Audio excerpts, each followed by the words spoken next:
മിനിറ്റുകൾക്കുള്ളിൽ ഒരു സൂപ്പർ പലഹാരം തരിപ്പോള. അപ്പോൾ അത് തയ്യാറാക്കാനായിട്ട് ആദ്യം 1/4 കപ്പ് പഞ്ചസാരയിൽ 3 ഏലക്ക ചേർത്ത് പൊടിച്ചു വയ്ക്കാം. പിന്നെ ഒരു ബൗളിൽ 2 മുട്ട പൊട്ടിച്ച് നന്നായിട്ട് അടിക്കാം.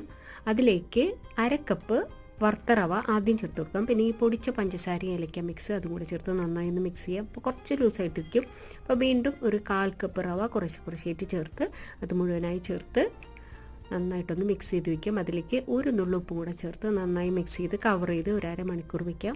അരമണിക്കൂറിന് ശേഷം നന്നായി ഇളക്കുക. അപ്പോൾ നല്ല കട്ടിയുള്ള ഒരു മിക്സ് കിട്ടും. ഇനി ഇങ്ങനെ ഒരു കുഴിയപ്പച്ചട്ടി എടുത്ത് അത് ആദ്യം നന്നായി ചൂടാക്കിയതിന് ശേഷം പിന്നെ ലോ ഫ്ലെയിമിലേക്ക് വെക്കാം. പിന്നെ അതിലേക്ക് കുറേശ്ശെ ഗീ ചേർത്ത് കൊടുക്കാം.